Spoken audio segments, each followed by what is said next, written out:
지금 이제 우리가 이 로마서를 계속 묵상하고 있는데요.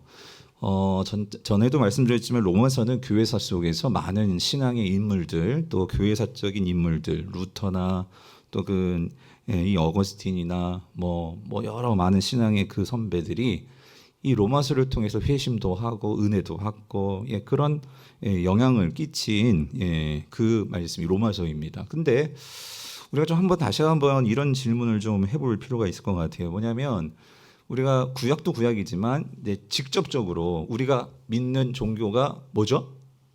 기독교잖아요. 이게 한자고 풀면 그리스도교잖아요. 다시 말하면 예수교잖아요. 그러면 예수님을 알려면 여러분 누군가 예수 안 믿는 사람이 와서 좀 예수님을 알고 싶어요. 그래서 성경을 좀 나에게 좀 가르쳐 주세요 하면 여러분 뭐 읽으라고 하시겠어요? 뭘 읽어보세요 그러시겠어요? 에? 뭐라고요? 로마서요? 로마서 그렇게 쉬워요? 예수가 누군지도 모르는데 로마서를 읽으면 알겠어요, 예수를? 그럼 어디 읽어야 돼요? 복음서를 읽어야죠. 그죠? 그래서 복음서를 가르쳐 주셔야죠. 그래서 어느 복음서 가르쳐 주시겠어요? 뭐 마가복음이 있고 또 어떤 분은 또 요한복음 그러는데 여러분 어떤 거 가르쳐 줘야 될 것 같아요? 짧은 거 가르쳐 줘야죠. 그럼 제일 짧은 게 어디예요? 마가복음이겠죠. 그래서 맞아요. 마가복음이나 혹은 공간복음은 좀 비슷비슷하니까 마태, 마가, 누가 세 개 중에 하나를 소개해도 그 내용은 비슷비슷합니다.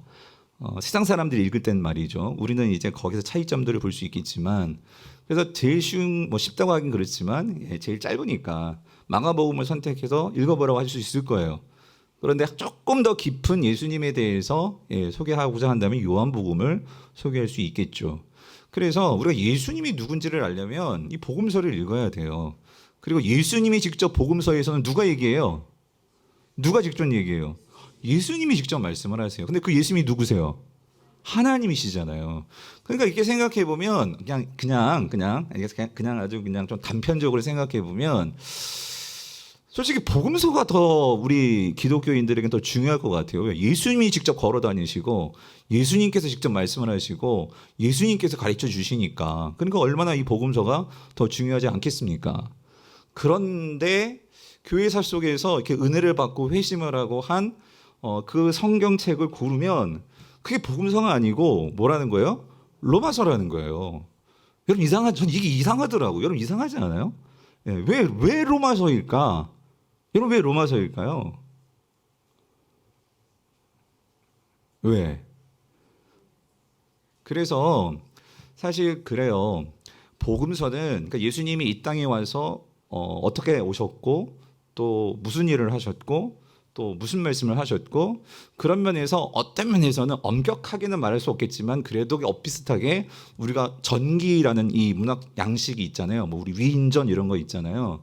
그래서 그렇게 한 인물의 어떤 그의 사상, 일생 이런 걸 담고 있는 그 예수님을 알 수 있게 해주는 게 복음서라면 로마서는 뭘까요? 그 예수님이 하신 일에 대한 해석이에요. 해석.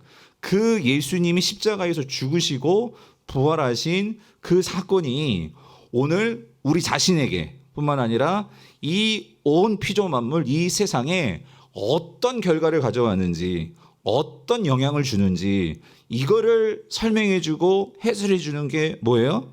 그게 로마서란 말이에요. 그러니까 결국 이 예수님의 이 십자가와 이 부활 이 사건이 얼마나 놀라운 이 땅에 아니 우리 자신에게 이 세상에 놀라운 결과를 가져왔는지 이거를 정말로 깨닫게 되면 이건 진짜 어메이징인 거예요. 이거는 정말 놀라운 거죠. 그러니까 거기에 감격하고 그 예수님이 어떤 분이신지 무슨 일을 하신 것인지를 깨닫게 되면 그 앞에서 꼬꾸라질 수밖에 없고 감흡할 수밖에 없고 거기에 대해서 정말로 자신의 모든 삶을 다시 돌이키는 회심의 역사가 일어날 수밖에 없고 그게 바로 로마서라 그 소리죠. 그래서 로마서는 오늘 이 구원 제가 3번인가요? 이 1장 1절부터 17절까지 그 말씀을 나누었는데 그러니까 이 구원이 뭐냐? 하나님의 복음이 가져다 준 이 구원이 뭐냐? 이 구원과 이 복음의 관계를 우리에게 잘 설명해 주고 있기에 우리가 이 로마서를 읽으면서 나에게 구원뿐만 아니라 온 피조 만물의 구원이 얼마나 우리에게 놀라운 사건인지를 깨달을 수 있고 알 수 있는 그 성경이 로마서다. 이 지난 우리가 그동안 살펴봤던 말씀입니다. 그렇게 우리가 쭉 묵상해 와서 지금 우리가요 이제 12장에 들어와 있어요. 그죠? 그리고 오늘 13장을 우리가 아침에 묵상을 했거든요. 근데 여러분 제가 좀 이런 거 해보고 싶은데 여러분 중에 누구 나와가지고 로마서를 1장부터 여러분 11장까지 좀 요약해 주실 분 없으세요? 좀 마이크가 준비되어 있으면 좀 마이크를 들고. 그럼 아마 여러분들이 당장 또 다음 안 나온다 그럴까봐. 근데 여러분들이 우리가 그래도 자존심이 있잖아요. 우리 교회 큐티하는 교회고 제자훈련하는 교회인데, 그렇죠? 여러분들이 성경을 이제 그 흐름들을 여러분들이 좀 이렇게 백지를 꺼내놓고 그 새벽에도 몇 번 말씀드렸잖아요, 그죠? 그럼 여러분들이 그 흐름을 이제는 중심 내용을 좀 잡으셔가지고 이제 머릿속에 좀 기억해 놓으면 잊어먹는다 할지라도 한번 넣어 놓으면 생각나요. 그래서 얼마나 중요하면 그렇게 어거스틴이나 칼빈이든 루터든 이 로마서의 그런 은혜를 받았다면 주님 나도 좀 그런 삶의 변화 천지개벽 같은 정말 이런 내 인생에 그런 변화를 우리가 좀 사모할 필요가 있겠죠.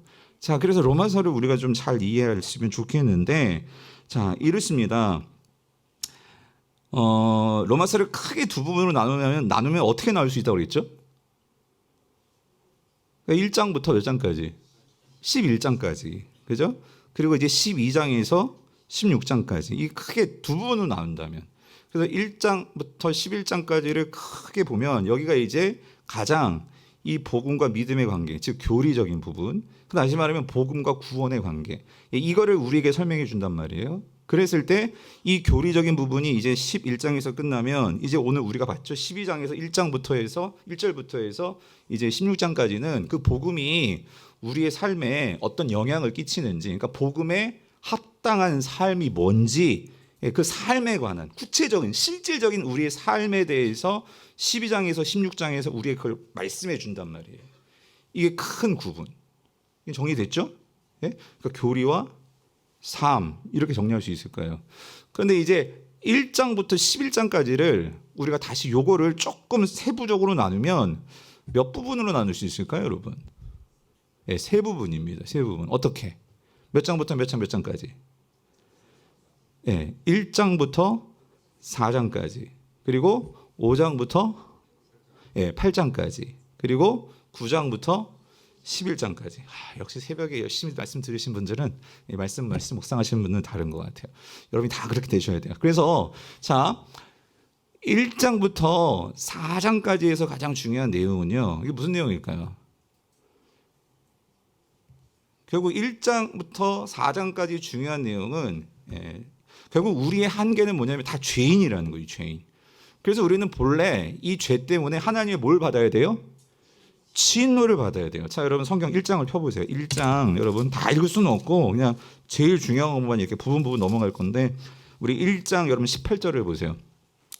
1장 1절부터 지난 시간 17절까지 본 거는요. 로마서의 그 전체적인 요약이라고 볼 수 있고 이제 실질적으로 내용이 들어가는 부분은 어떤 면에서는 18절이라고 볼 수 있어요. 그랬을 때 18절에서 그러니까 이 4장까지 내용이 말하고자 하는 그 문제를 제기하는 게 18절이에요. 그래서 18절을 뭐라고 얘기해요? 하나님의 진노는 하나님의 심판입니다. 하나님의 심판. 하나님의 진노가 불의로 진리를 막는 사람들의 모든 경건하지 않음과 여기 또 불의에 대하여 하늘로부터 어떻게 된다? 나타나니에요. 그러니까 여러분 로마서를 우리가 지금까지 쭉 읽어오신 분은 로마서에서 제가 지난주에도 3번씩이나 설명하면서 로마서의 중요한 개념 가운데 이 의라는 부분, 특별히 하나님의 의, 이게 얼마나 중요한지, 그죠?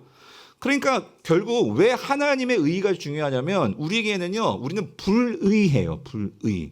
우리는 의롭지 못해요.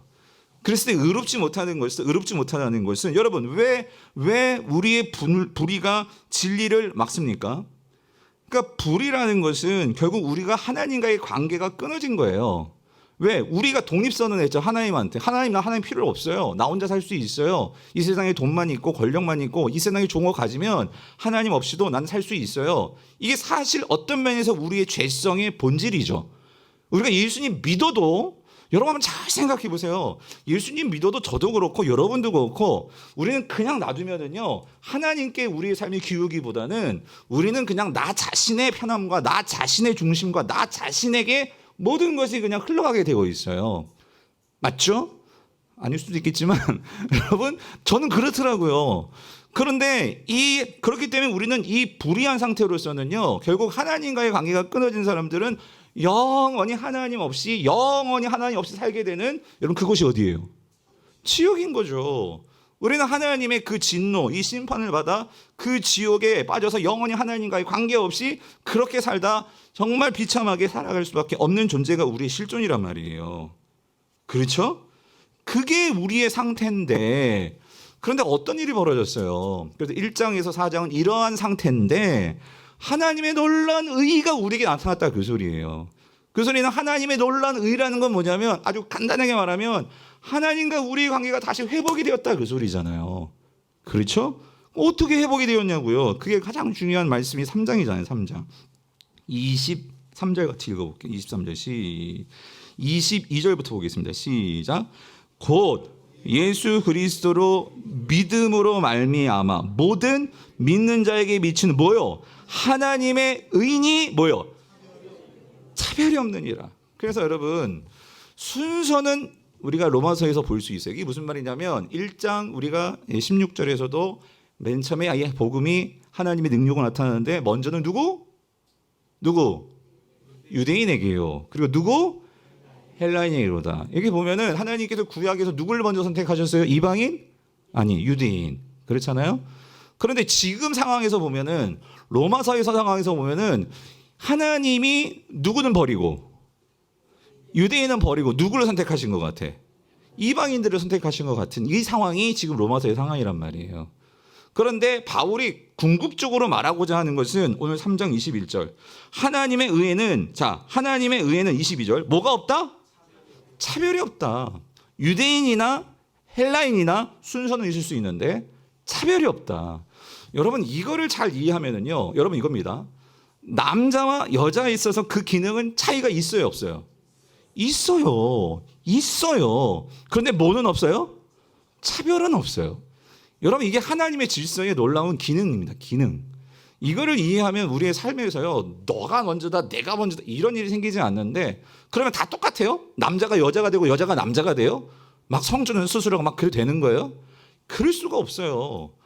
이거를 잘 이해하면 우리가 이런 오늘날 여러 가지 복잡 다단한 문제가 해결될 수 있는데, 인간은 그거를 자꾸 이렇게 그거를 깨뜨리려고 해요. 하나님은 분명히 세워놓은 원칙이 있고 법칙이 있는데, 근데 구원에 있어서도 오늘 말씀하셨죠? 하나님의 의에는 차별이 없는데, 그래서 23절 시작. 모든 사람이 죄를 범하였음에 하나님의 영광에 이르지 못해요. 이게 아까 1장 18절. 그렇죠? 모든 사람은 하나님의 진노 가운데 있어요. 이게 우리의 상태인데 어떻게 되었어요? 24절. 그리스도 예수 안에 있는 뭐? 성령으로 말미암아 하나님의 은혜로 값없이 의롭다 하심을 얻은 자 되었느니라. 이게 하나님의 의죠, 의. 이게 우리에게 주어졌다, 그 소리예요. 그렇죠? 그래서 26절, 곧 이때에 자기의 의로우심을 하나님께서 나타내셔서, 하나님의 의로우심을 누구를 통해 나타내셨어요? 예수 그리스도를 통해서. 어디에서? 십자가에서. 그리고 그 십자가가 분명히 우리에게 구원을 주실 수 있는 하나님의 능력인 것을 뭐로 입증하신 거예요? 예수님의 부활로. 아유, 똑똑하시네. 그거예요, 그거. 그게 정리되어 있으시면 돼요. 그렇죠? 그래서 이게 1장 1절, 그러니까 1장부터 4장까지 가장 중요한 내용. 우리는 죄인인데, 모두 다 죄인인데, 우리는 하나님의 의를 통해서 구원에 이르게 되었다, 그 소리예요. 아멘이시죠? 자, 그런데, 자, 물었습니다. 그러면 5장부터 해서 이제 8장의 내용은 뭐냐? 그렇게 우리가 새로운 존재가 되었어요. 하나님의 구원을 입었어요. 하나님과 관계를 맺게 되었어요. 그리고 더 궁극적으로는 우리는 이제 하나님의 진노를 받지 않아요. 그렇죠? 하나님의 백성이에요. 우리는 하나님 백성으로서 이 땅을 살아가요. 그런데 여러분 보세요. 우리가 하나님의 통치를 받고 하나님의 다스림을 받지만 이 세상에서요, 하나님의 통치와 다스림 속에 있지만 여전히 우리는 이 세상에서요, 뭐와 싸움이 계속되어질까요? 죄와의 싸움입니다. 죄와의 싸움. 그렇죠? 왜 그러냐면 아직 사단이 완전하게 심판을 받지 않았어요. 이미 사단이 모든 권세를 잃어버렸지만 그 소리는 더 이상 우리가 예수 그리스도를 믿으면 사단은 여러분을 사로잡을 수가 없어요. 여러분 믿으십니까? 우리 더 이상 사단의 자녀가 아니에요. 진노의 자식들이 아니에요. 사단이 어찌할 수가 없어요. 그런데 여전히 사단은 아직 이 땅에 존재하면서 이 세상에서, 제가 지난주에 말씀드렸죠. 고린도후서 4장 4절인가요? 세상의 신으로서, 거짓된 신으로서 여전히 우리를 속이고, 그래서 너희들이 나 없으면 못 살아, 너희들이 돈 없으면 못 살아, 너희들이 세상을 따라가지 않으면 못 살아, 그러면서 우리를 자꾸 어떻게 해요? 불안하게 만들고, 그게 병일 수도 있고 관계의 문제일 수도 있고 재정의 문제일 수도 있고 여러 가지 이 세상에서 신이라고 그렇게 우리에게 보여줄 수 있는 그런 힘으로 우리를 그렇게 어떻게 해요? 쪼여와요. 우리를 불안하게 만들어요. 우리는 그런 세상에서 여전히 살아가는데 분명한 것은, 바뀌지 않은 것은, 여러분 우리의 신분은 뭐예요? 우린 누구예요? 하나님의 자녀예요. 하나님의 백성이에요. 여러분 아멘이십니까? 우리는 의롭게 되었어요. 누가 뭐라고 해도 우리는 의인이에요. 하나님의 자녀예요. 하나님의 백성이에요.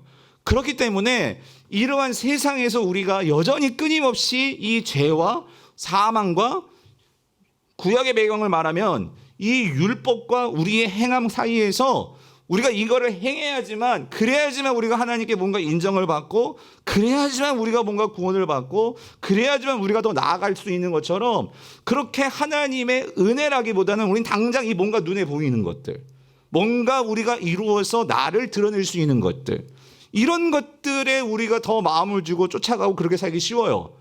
그런 존재들인데 하나님께서 그런 우리들을, 아니야, 너희들은 하나님의 자녀고 너희들은 율법이 아니라 우리의 모델이시고 우리의 표대이신 예수 그리스도, 그 분을 바라보며 그 분을 따라 사는 소망 있는 자들이야, 이거를 우리가 항상 잊지 않고 우리가 살 수 있도록 우리에게 넣어주신 분이 계시죠. 그게 누구예요? 그래서 여러분 이거 놓치면 안 돼요. 여러분 5장, 로마서 5장에서 5장 5절을 보십시오. 그래서 5장에서 8장은요, 여러분 1장에서 4장에서 가장 중요한, 우리의 관점에서 우리의 구원에서 중요한 한 단어를 뽑으세요 라고 말한다면 저는 그게 믿음이라는 단어를 쓸 수 있을 것 같아요. 믿음. 1장부터 4장에서 가장 중요한 키워드는 믿음이라고 할 수 있을 것 같아요. 우리 구원에 있어서, 구원을 우리가 받음에 있어서.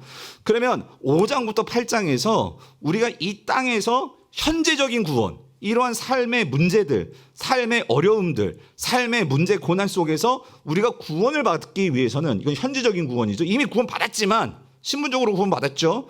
그렇지만 저와 여러분들 매일매일 삶 속에서 구원이 필요해요. 오늘도 그런 구원이 필요하니까 하나님께 기도하러 나오신 거잖아요. 아멘이십니까? 그러므로 5장에서 8장에서 가장 중요한 키워드는 여러분 소망입니다. 하나님은 우리에게 소망을 주세요. 우리가 환난 가운데 있고 고난 가운데 있고 어려운 가운데 있음에도 우리에겐 소망이 있다. 그래서 그 소망을 붙드는 자들만이 그러한 깜깜한 어둠이 동굴 같은 어둠이 아니라 그것이 터널이다. 동굴은 꽉 막혀 있지만 터널은 뚫려 있어요. 믿음으로 가다 보면 뚫려 있어요. 그러므로 그러한 믿음을 가지고 이 현실에서 살아남을 수 있는 자들은 소망이 있어야 돼요. 소망. 그래서 여러분 5절이 중요한 거예요. 5장부터 8장에서 중요한 것은요, 5장 5절입니다. 5장 5절 읽어보세요. 시작. 소망이 우리를 부끄럽게 하지 아니함은 우리에게 주신 뭐로 말미암아? 성령으로 말미암아 하나님의 사랑이 우리 마음에 어떻게 해요? 여러분 로마서에서 성령이 처음으로 나오는 데가 5장 5절이에요. 여러분. 그리고 5장부터 해서 8장의 가장 하이라이트인데, 8장은 뭐라고 말할 수 있어요? 성령장이라고 말할 수가 있어요. 성령의 법이, 성령의 생명의 법이 죄와 사망의 법에서 너희를 뭐 했어요? 해방하였습니다. 로마서 8장 1절 2절. 해방하였다. 여러분, 우리에게 이 해방이 있기 때문에 우리는 소망을 가질 수 있는 거지, 내 삶이 맨날 빚에 쪼들려가지고 나에게는 그런 자유함도 없고 이런 삶을 살아야 한다고 하면 누가 소망을 갖고 살아갈 수 있겠어요? 근데 우리에게 날마다 새로운 소망을 주시는 분이 누구시냐? 누구시라는 거예요? 성령으로 말미암아. 성령으로 말미암아. 그래서 여러분, 우리에게 성령을 넣어주셨다는 사실이 얼마나 놀라운지 몰라요. 그래서 이거를 정말 깨닫고 성령과 동행하는 자는요, 그래서 오늘 12장은요, 오늘 본문 좀 이따 살펴보겠지만 12장은요 이 5장부터 8장까지 해서 이 성령과 연결되어져야지만 12장이 해석이 돼요. 해석이 된다는 것은 머리로 해석하는 거 말고요, 내 삶으로 해석이 된다고. 여러분의 삶에 지금 고난과 문제와 여러 가지 것들이 이 성령으로 해석이 되어야지만 우리가 내 삶을 엉킨 삶을 풀어낼 수가 있어요. 그러지 않으면 내 힘으로 그걸 풀려고 하면 더 꼬입니다. 꼬여요. 성령으로 그 성령을 따라서 사는 거. 그래서 여러분 8장에 넘어가면은요, 8장에서 이렇게 말씀하시죠. 뭐라고 말을 하냐면, 여러분 8장 거기 14절 보세요. 14절. 13절부터 볼게요. 8장 13절 시작. 너희가 육신대로 살면 반드시 죽을 것이로되 영으로서 몸의 행실을 죽이면 뭐 한대요?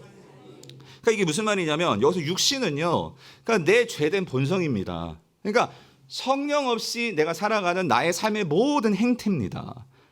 그 삶은 죽음이라는 거예요. 하나님과의 관계가 없기에 결국 거기는 생명이 주어질 수도 없고, 살아있는 것 같지만 그건 죽은 삶으로 가는 거예요. 근데 영으로서, 그래서 영으로서, 이 영은 뭐예요? 성령이죠. 성령. 성령으로서 그의 몸의 행실을 죽인다는 건 뭐냐면요, 이 죽인다는 게 어떻게 목사님 성령으로 우리의 몸의 행실을 죽입니까? 그게 뭐냐면 14절이에요. 무릇 하나님의 영으로 뭘 받는 거? 이거예요. 인도함을 받는 거예요. 성령의 인도함을 받을 때 우리의 몸의 행실은 죽습니다. 그래서 여러분, 성령의 인도는요, 인도함을 받으려면 이게 저절로 가만히 있어도 되는 게 아니에요. 인도함을 받으려면은요, 여러분, 내가 해야 될 것도 있어요. 분명히 성령은 우리 안에 있어요. 여러분 믿으십니까? 하나님은요, 우리에게 모든 걸 지금 다 주셨어요. 우리가 사단을 이길 수 있고 우리의 몸의 행실을 이길 수 있는 모든 걸 다 주셨어요. 심지어 교회도 주셨어요. 나 혼자 안 되니까 서로 도와가지고 하라고 다른 우리 지체들을 이렇게 엮어주셨어요. 목사도 보내주셨어요. 장로님도 보내주셨고, 우리가 같이 이렇게 교회로 함께 이거를 이겨낼 수 있도록 하나님은 다 주셨어요. 오늘 저와 여러분에게 완성된 계시도 주셨어요. 아니, 우리 몸속에 성령까지 넣으셨단 말이에요. 이렇게 다 주신 때가 어디 있어요? 구약 성경을 읽어보세요.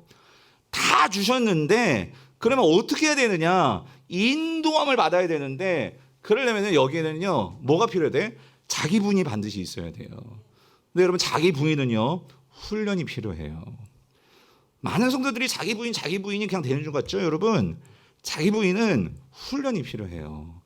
같이 연습하고 같이 그거를 위해서. 그래서 여러분 이거예요. 지금 우리가 정말 하나님의 완성된 하나님 나라를 받게 될 거예요. 들어가게 될 거예요. 여러분 믿습니까? 그런데 아직까지 저와 여러분들을 살려놓으신 것은 여러분의 그 꺾이지 않는 그 고집탱이들을 이 고집의 뿌리를, 쓴 뿌리를 하나님은 뭐 하고 싶어요? 뽑아내고 싶으신 거예요. 여기에 이 살아있는 우리의 이 시간들은요, 그거를 연습하고 그거를 우리가 경험하고 애쓰고, 여러분 이게 우리가 지금 쉽게 말하면 아직 우리의 삶은 지금 공사 중이에요. 공사판이에요. 공사판은요 시끄러울 수밖에 없어요. 공사판엔 먼지 날리고 사실 그럴 수밖에 없어요. 그런데도 공사판에서 우리는 뭘 보냐면 건물이 세워져 나가잖아요. 그럼 소망하죠. 내가 앞으로 저기 들어가서 뭐 할 거야? 살 거예요. 소망이 생기지 않아요? 그게 우리의 인생입니다. 그게 인생이라는 거예요. 그게 5장부터 8장의 말씀이에요. 그러니까 오라 나는 공고한 자로다. 왜? 난 공사 중이니까. 이 사망의 몸에서 누가 나를 건져내랴. 이 공사판 바라보면은 소망이 없죠. 왜? 먼지 날리고 너무 막 그냥 소망이 안 보여. 그런데 이 모든 것에 대해서 설계도가 있고 청사진이 있고 이 모든 것들에 대해서 원료 대주고 하는 하나님이 계세요. 그리고 그거를 누가 시공하냐면 지금 성령님이 시공하신다고. 우리는 그거에 따라서 어떻게 하면 돼요? 잘 지어 나가면 돼. 따라가면 돼. 인도함을 받으면 돼. 그런데도 우리는 그 성령의 인도함이 아니라 내가 한번 지어보겠다고. 그게 바로 뭐예요? 예수님 말씀하신 그대로예요. 모래 위에 짓는 집이에요. 모래 위에 짓는 집. 모래 위에 짓는 집은 쉬워요. 금방 짓게 될 거예요. 그러나 바람이 불고 풍성한 하면 어떻게 돼요? 다 허물어지는 거잖아. 이게 8장까지. 그래서 사실은 제가 말씀드렸죠. 8장에서 이제 어디로 넘어가면 되냐면 12장으로 바로 넘어가면은 논리적으로는 내용이 왜요? 무슨 소리 안 났어요? 예, 죄송합니다. 예, 제가 좀 한창이 들리나 봐요. 예. 8장에서 12장으로 넘어가면은 이게 논리적으로 잘 맞아요. 근데 거기에 뭐가 들어가 있냐면 9장부터 11장이 들어가 있죠. 그럼 여러분 왜 9장부터 11장까지 들어가 있을까? 이 9장에서 11장은 무슨 내용이죠? 표면적으로 보면 자, 이런 구원에 사도 바울은 고민이 생겼어요. 뭐냐면 자기는 이방인을 위한 사도로 부름받아서 지금 이방인들이 막 하나님께 막 돌아오는 놀라운 역사들이 부흥의 역사가 일어나고 있는데 자신의 동포인 이 유대인들을 보면 지금 어떠고 있어요? 여전히 예수님을 안 믿어요. 여전히 예수님을 핍박한다고. 그러니까 그런 면에서 이런 질문이 들잖아요. 그럼 유대인들은 어떻게 되느냐? 예. 그러니까 그런 질문 속에서 사도 바울이 얘기하는 거죠. 그럼 유대인들은 버림받은 거냐? 하나님께서 그들을 버리신 거냐? 하나님 배반하고 우상숭배하고 그러더니만 꼴 좋다. 그렇게 다 이제 너희들은 다 지옥의 불쏘시게 되었다. 막 이방인들이 그렇게 말하는 사람도 있었어요. 그런데 뭐라고 해요? 그럴 수가 없느니라. 그렇죠? 남은 자들이 있고 하나님은 반드시 이 유대인이 하나님께로 돌아오는 그 날이 분명히 있다. 그래서 바울이 얘기하는 건 뭐예요? 하나님 유대인을 버리지 않았어. 유대인이 있기 때문에 이방인의 구원이 나올 수 있는 것이고 또 이방인의 구원이 지금 이렇게 부흥되고 있기 때문에 반드시 이 유대인들이 그걸 보고 거룩한 시기심을 가지고 하나님께 정신 차리고 돌아오는 그런 날들이 있을 거야. 그래서 여러분 모든 것에 있어서 우리가 내 힘으로 뭔가 바꾸는 게 중요한 게 아니고요. 하나님께서 그런 선한 일들이 되어지는 걸 볼 때 그러니까 예수님에 대해서 그렇게 욕하고 예수님을 믿지 않고 하던 자들이 이 예수님을 믿고 정말 그들의 삶이 변화되고 정말 그 교회가 부흥되고 하는 걸 보니까 유대인들이 저건 뭐지?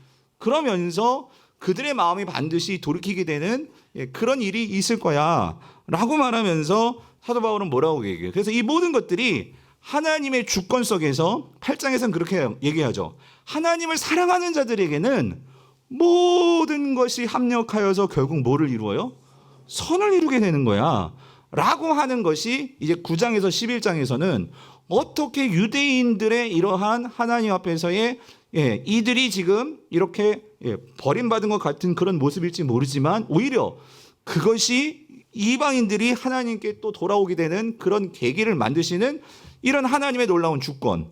다시 말하면 이 하나님의 이 놀라우신 이 신실하심이 있기 때문에 결국은 모든 것이 합력하여서 선을 이루게 되는 하나님의 구원이 있을 거야 라는 것을 사도 바울이 11장에서 이제 말씀합니다.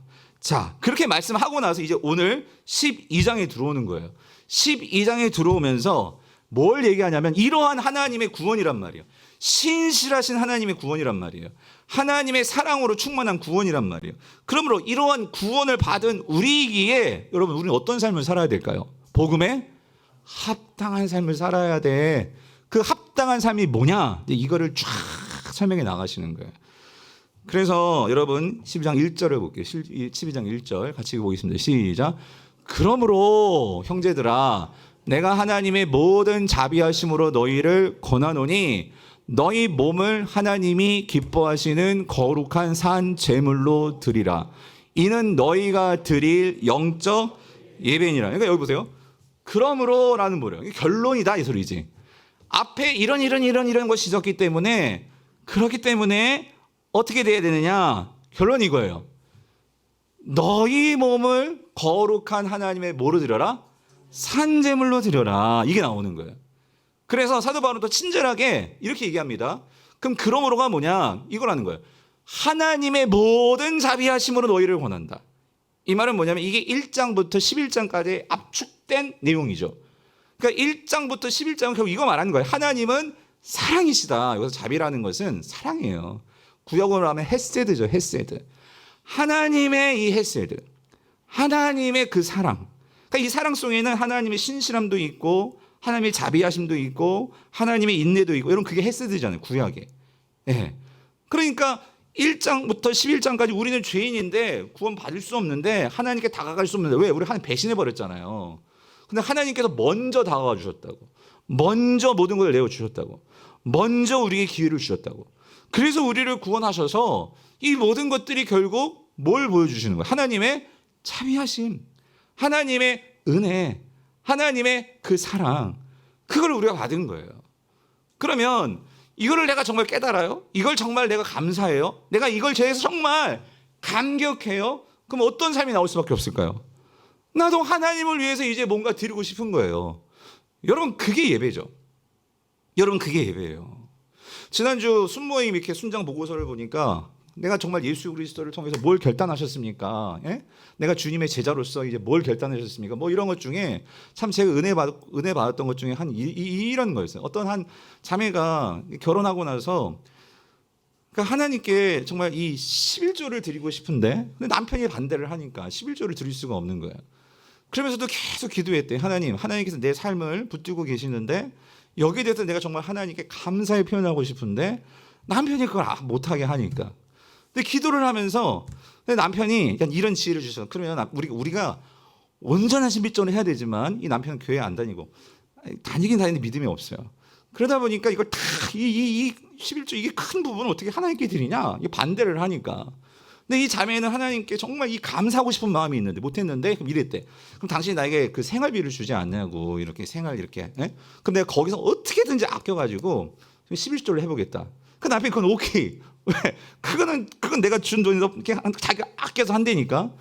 그래서 그거를 첫 11조를 드리는데 얼마나 그게 정말 감격이고 기뻤는지 모른다고 그 자매가 그런 말을 하더라고요. 제가 뭘 말씀드리려고 하냐면은 여러분 이거예요. 하나님에 대해서 정말 은혜를 받고 그 사랑을 알면은요, 여러분 하나님께 뭔가를 내가 표현하고 싶은 거예요. 뭔가 하나님의 그 감사, 하나님의 그 가치를 드러내고 싶은 거예요. 여러분 그게 예배입니다. 예배는요, 일주일 동안 내가 삶 속에서 하나님께 향하여서 내가 정말로 모든 삶이 초점이 하나님께 맞춰져 있어요. 그런 일주일을 살았어요. 그렇게 살다 보면은요, 주일이 기다려집니다.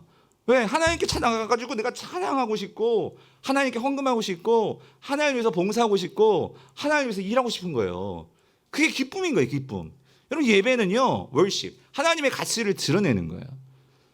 내가 일주일 동안 살면서 하나님을 정말로 생각하면서 살았는데 내 인생이 망가질 수 있어요. 잘못될 수 있어요. 그러나 하나님과의 관계가 온전한 사람은요, 빨리 아버지께 나가가지고 아버지 나 죽겠어요. 아버지 나 힘들어요. 투정하고 싶어요. 하나님께 SOS 치고 싶어요. 여러분 그게 예배입니다. 예배.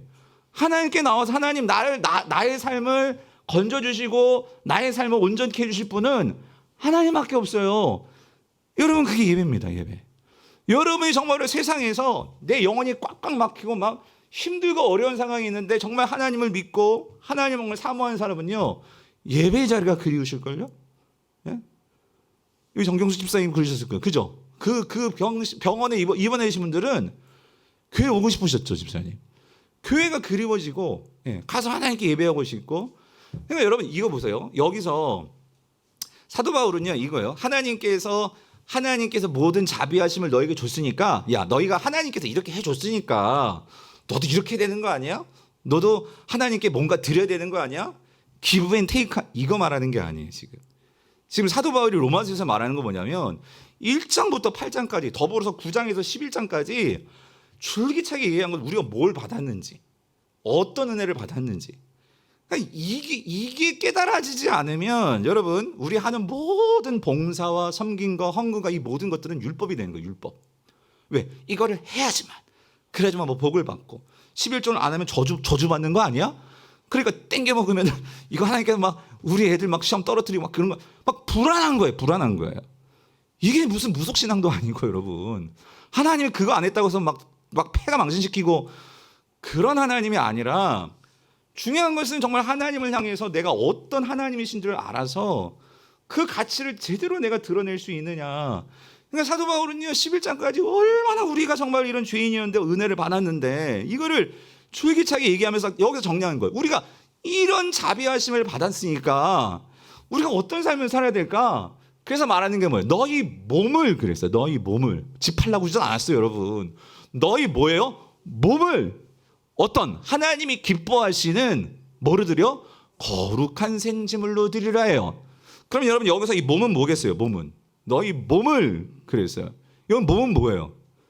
진짜 무슨 인신제사 드리라는 거요? 여러분 그렇게 읽지 않잖아요. 이 본문 어떻게 읽으세요? 뭘 드리라는 얘기예요?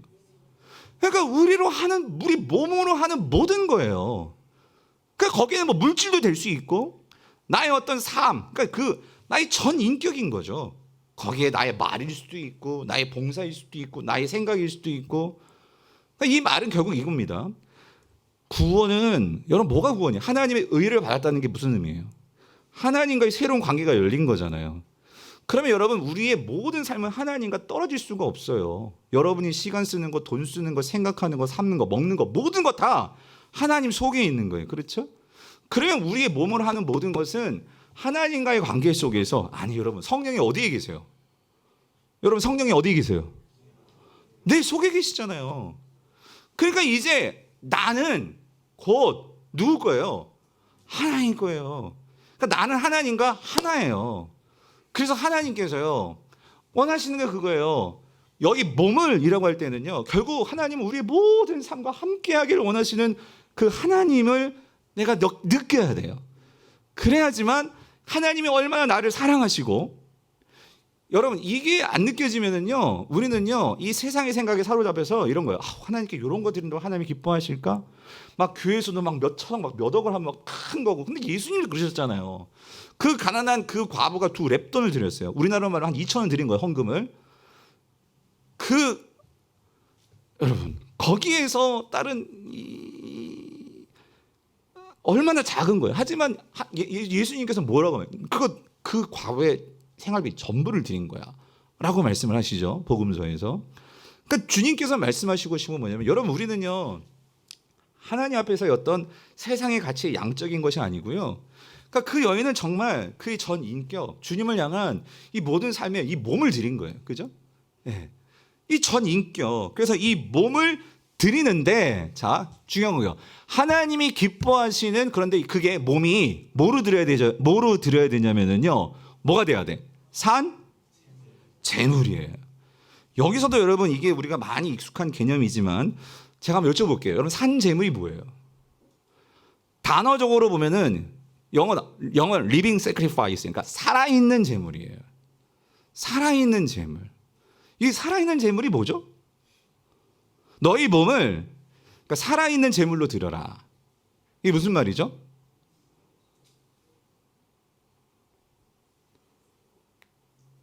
그러니까 이렇게 여러분에게 생각할 시간을 제가 공부해서 왜 나의 설교가 나 원고는 정말 조금 썼는데 난 분명히 내가 오늘 설교 줄이려고 이렇게 조금 썼는데 읽기만 하면 시간이 30분, 20분에 끝나야 되는데 왜 40분, 50분이 될까 곰곰이 생각해 봤더니 여러분 그거 이해해 주셔야 돼요. 여러분께 생각할 시간을 드린단 말이에요.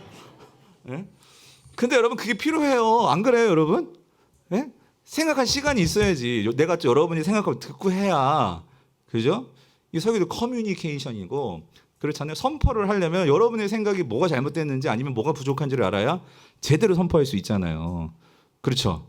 그러니까 내가 이유를 알 테니까요, 여러분. 너뭐 설교 길다고 그렇게 말씀하지 마시고 아니면 제가 쫙 읽으면 금방 할 수도 있어요, 여러분. 오늘 설교도 제가 줄여가지고 많이 안 썼어요. 근데 벌써 39분이잖아. 갈 길은 뭔데? 근데 여러분 이거 중요하기 때문에 아니 생각을 해보세요. 우리가 많이 보는 이 말씀이니까 이거 벌써 설교도 했는데 너희 몸을 하나님이 기뻐하시는 살아있는 제물로 드려라. 이게 무슨 말이에요? 그러니까 몸이라는 거 아셨잖아요. 우리 전 삶이잖아요. 삶. 그러니까 삶을 드리는 거잖아요. 그죠? 그러면 너희 몸을 하나님이 기뻐하시는 그냥 제물로 드려라. 그래도 되잖아요. 그렇죠? 근데 살아있는 제물 이렇게 했어요. 살아있는 제물. 그러니까 물론 어떻게 해석할 수 있겠어요, 여러분?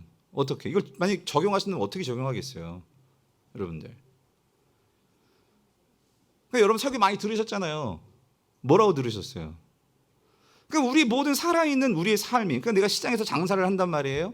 그러면 그 장사하는 것도 하나님께 영광이 되게 하면 그게 뭐예요? 재물 이렇게 생각하잖아요. 맞죠? 예. 그러니까 여러분 다른 게 아니라 우리의 모든 삶이 하나님이 기뻐하시는 재물이 될 수 있어요. 이거는 다 아는데 근데 여기 중요한 게 있어요. 근데 그게 진짜 재물이 되려면 여러분 여기서 왜 바울이 굳이 리빙 살아있는 재물 근데 여러분 엄밀히 따져보면은요, 재물은요, 살아서는 재물이 될 수가 없어요. 예. 구약적인 배경에서의 재물은요, 그러니까 하나님께 드림바 되어져야 되고, 구약적인 관점에서 우리가 이걸 끌고 와가지고 오늘 이걸 우리 적용할 때도 이 원리를 놓치면 안 되는데, 그러니까 우리는 양 잡고 소 잡고는 안 하잖아요. 하지만 재물에 있어서 가장 중요한 핵심은요, 뭐 해야 돼요? 죽어야 돼요, 여러분. 사실 우리가 신앙생활하면서 제일 문제는 우리가 죽지 않는 거 아니에요? 내 고집이 죽지 않고, 내 자아가 죽지 않고, 여러분 내 생각이 죽지 않고. 그러니까 우리가 신앙생활 한다고 하지만, 제가 목사고 장로고 권사지만 신앙생활을 왜 이렇게 안 바뀌나? 근데 이유는 그거예요. 내가 진짜 재물이 안 된 거예요. 내가 재물이 안 됐어요. 그냥 나의 어떤 자랑과 나의 어떤 이 잘남과 나의 어떤 하나님 앞에서 뭔가 내가 행한 게 있잖아요. 그러면 그걸로 하나님 기쁘시게 해드릴 수 있다고 우리는 생각을 해요. 근데 여러분 그거 잘못 생각하고 있는 거예요. 진짜 재물이 중요한 건, 여러분 내가 만약에 하나님께 어떤 일을 했어요. 내가 정말로 교회에, 예를 들게요, 뭐 집을 바치고 내가 큰 정말 남들이 보기에는 감당할 수 없는 그런 헌신을 했어요. 근데 내가 거기서 안 죽고 이걸 바치잖아요. 어떤 일이 벌어질까요? 왜 나를 안 알아주지? 왜 목사님이 나를 안 알아주지? 왜 목사님이 전화 안 해주지? 왜 장로님들이 왜 나한테 이렇게 뭔가 이렇게 사인을 안 보내주지? 그건 뭐예요? 안 죽으면 그건 재물 아니에요, 여러분. 예? 오늘 권사가 뭐 장로 우리가 임직을 하는데, 여러분 정말 내가 진짜 하나님 앞에서 정말 중요한 건 이거예요. 내가 재물 되게 하여 주시옵소서예요. 예? 내가 죽지 않으면은 우리는 내 큰 소리 나와요. 참 그게 우리 정말 저를 비롯해 우리 장로님들, 집사님, 원사님들, 진짜 우리가요 하나님을 위한다고 얘기하지만 정말 그게 우리 정말 돌아봐야 돼. 내가 정말 죽지 않으면은요, 여러분 그건 재물 아니에요. 그런데 순서가 좀 바뀌었지만 여기 영적 예배라고 할 때 이 영적이라는 게 우리가 뭔가 신령한 걸 생각하는데, 원어적으로는 이 로기코스예요. 이 로기코스, 로기콘으로 되어 있는 로기코스라는 단어는요, 이게 스피리추얼, 영어 성경도 스피리추얼이라고 해석을 했지만 이거는요 로기코스는 합당한이에요. 합당한. 그러니까 정말 진실한 예배가 뭐냐? 재물이 돼야 돼요. 재물이 돼야 되는데, 이런 거 있잖아요. 이건 재물 아니에요. 하나님, 내가 이렇게 하면 하나님께 이렇게 해주셔야 돼. 내가 이렇게 하는 게 바쳤으니까 하나님 이렇게 해주셔야 돼요. 이건 재물이 아니라 이건 뭐예요? 뇌물이에요. 예. 내가 이렇게 했으니까 당신 이렇게 해줘야지. 이건 뭔가 대가성은 뇌물이죠. 여러분 재물은 뇌물이 아니에요. 예.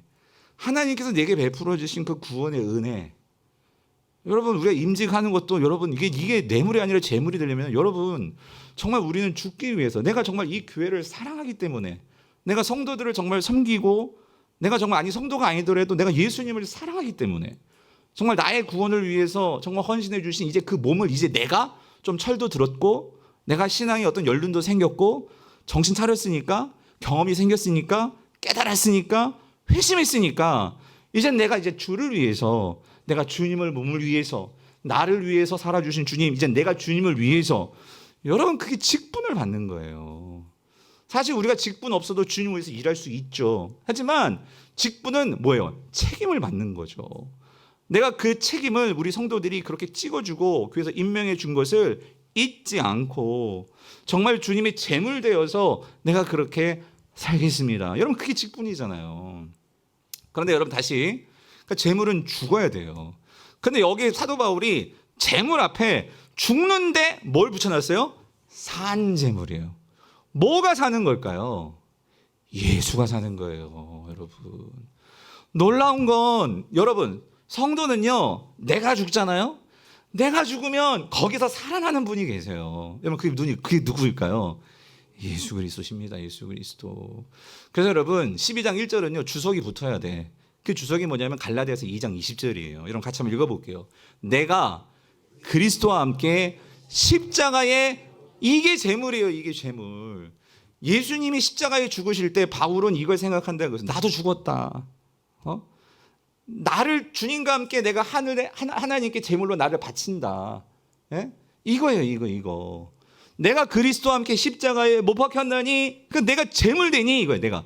내가 제물이 되니까 어떤 일이 벌어지느냐? 그런즉 이제는 내가 사는 것이 아니요 오직 내 안에 누구?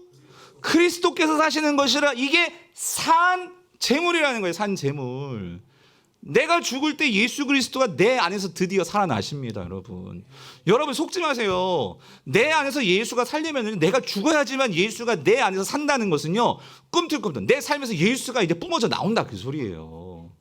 이미 우리 안에 성령이 있죠. 이미 구원받았죠. 하지만 여전히 내가 살아있으니까 주님이요, 나오지를 못하시는 거예요. 내가 주님의 앞길을 막고 있어요. 주님이 가려고 하는데 자꾸 내가 앞에서 이렇게 얼쩡얼쩡거리니까, 여러분 주님이 나오셔가지고 뭔가 해주려고 하는데도 그게 안 보여지는 거예요. 사도 바울이 그걸 깨달았어요. 그래서 이제는 내가 사는 것이 아니요 그리스도가 사니까 뭐래요?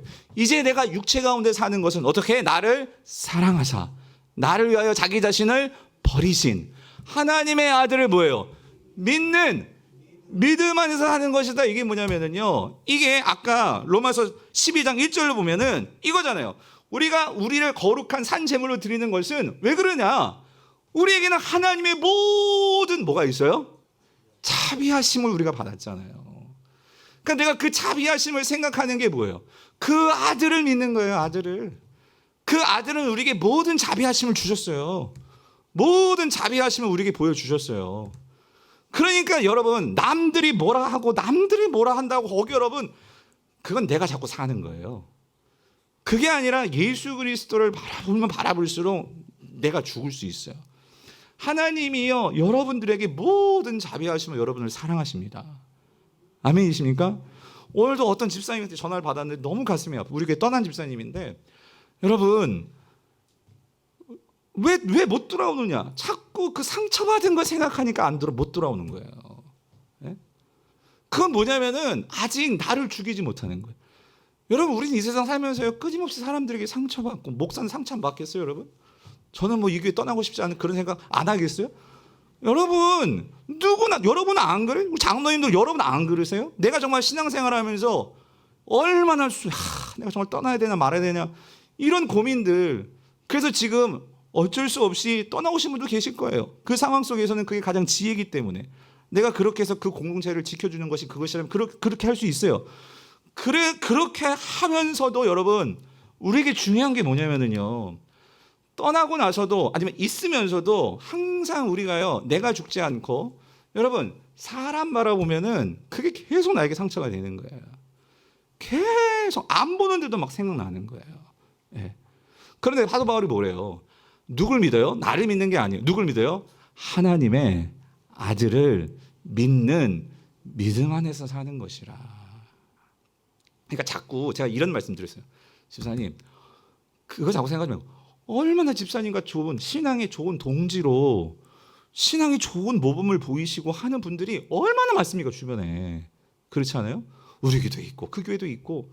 그러니까 그분들하고 좋은 관계를 맺고 그분들을 바라보면서 신앙생활을 해야지.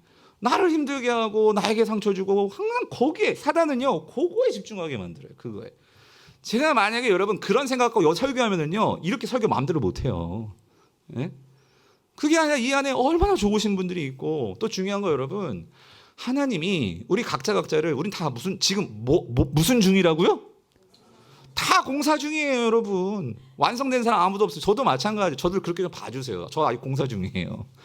계속 우리가 끊임없이 그리스도의 장성한 분량에 충만한 데 이르려고 내가 작년보다 올해 더 애쓰는 거고, 어제보다 오늘 더 애쓰는 거고, 우리가 그러면서 조금씩 달라지는 것을 같이 봐 나가는 거지. 여러분, 목사는 무슨 예수고 내가 신이 아니잖아요. 같이 우리가 함께 성장해 나아가는 것이죠. 그런 은혜가 있게 되기를 간절히 축원합니다.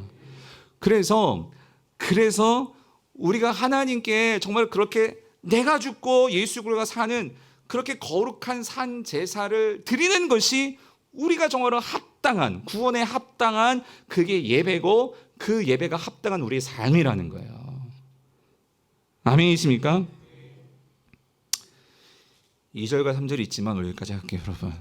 1절만 끝내놓고. 그래서 여러분, 바라기는 1절만 해도 좋아요. 여러분, 정말 이거 하나, 오늘 새롭게 임직을 받으시는 분, 임직을 이미 받으신 분, 주님, 내가 재물되게 하여 주시옵소서. 이 교회에서 내가 죽고 어떻게 해서든지 나를 통해서 예수가 살게 하여 주셔서 나를 보고 누군가가 예수를 볼 수 있다면, 여러분 그거보다 큰 영광이 어디 있겠어요. 그런 은혜가 있게 되기를 간절히 축원합니다.